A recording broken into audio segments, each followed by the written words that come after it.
Another part of the war against white heterosexual men is the accusal of being racist immediately and being pedophile as well.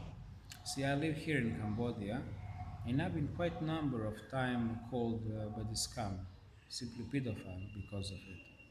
And this clicked in me one conversation, not only one, but a series of conversation with a couple of people in in Phnom Pen, in Bangkai area. And these guys are married to the Khmer woman. So what's going on is this: they've been complaining about incidents when they're like walking with their kids by the waterfront, and fat ladies from American NGOs are jumping in front of them and start making pictures. And the guy said a friend of his went, and this guy is married to the Khmer woman. He has a child, but this is a story about his friend. A wife went to shop to buy some food, and a guy was walking, you know, hanging out with his kids by the waterfront, because you have like Tony Sap river, and then you have promenade, and then you have street, and then you have all the shops and everything on the other side. It's very central, the Phnom Penh.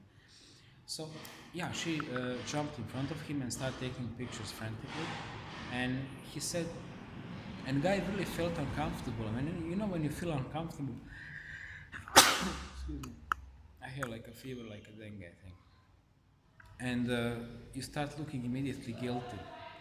And I said, well, why are they doing this? He said, well, these are the American NGOs. They are very well paid to promote that, they must simply find pedophiles if they can't, so they could like justify their money. And I was like thinking, yeah, sure, it makes sense. But then some other things clicked in my mind. First of all, there is one poster also in Bangkai area about white guy, and you have like a white guy busted by the police, and then you have some signs, stop pedophilia report, and so on. And this guy's been talking, but did you notice that there are no like pedophile bars? There are no brothels where they offer children, because people hear about it. It's not a big scene, and people been commenting that in Bangkok as well. When I was in Bangkok, like the whole that pharma was made about the scene of pedophilia, but there is no that scene, not in the way they're promoting it. You understand me? There are some bars where men go and pick up the kids, and then all this was like kind of sinking slowly, and then I remember that documentary Prisoners of a White God from Thailand, and other incidents which are coming, and these are mostly local incidents, and they never leave the parameters of national press, because like every day in some monastery something gets discovered, some trafficking or abortions or whatever. And point is, you have those big NGOs which are collecting children for education and blah. And in my understanding, if you have an NGO which is politically very backed and loaded, we are talking about Illuminati NGO. So what are they doing is what we say, catch the thief shouting. They are exploiting those children, they are eating them, the children disappear, a portion of them, but then in order to justify their existence and make themselves clean, then they put those posters and take pictures of essentially family people with their own children from mixed marriages, mixed race marriages, and accusing them of being pedophiles in a way to simply disguise what they are. Because you have to understand one thing, it's a system. Pedophile ring is a system. It's not individuals. It's the reptile civilization plus human Illuminati plus psychopaths plus other scum, and it works as one grid.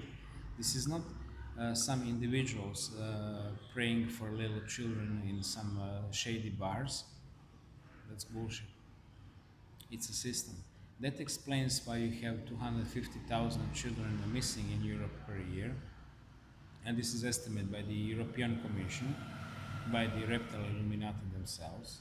This is what they estimate, because you can't really find a clear number for European community, which is of course indicative that they're hiding it big time. And for United States, you have only one document from 2002 NISMART report where they're talking about 198,300 children missing that year, but like involuntary missing, injury, lost, like big bad news. 750,000 altogether missing but found. So uh, it's very difficult to find this data, but this is where you should be looking. So again, all this, I would say, accusation game and all this scapegoating is essentially a reptilian thing when they're trying to portray that scene as something that is not. It's a reptilian scene. It's the scene when a group of them are feasting on a child, when they're cutting the child into pieces, when they're taking organs, drinking blood, and raping before that. This is the real pedophilia scene. Okay, and then you have their NGOs which are supplying them with children, and other organizations. In Thailand, they're simply grabbing them with a van. Only in Isan, like 40,000 kids and people get snatched per year. It's one region in Thailand.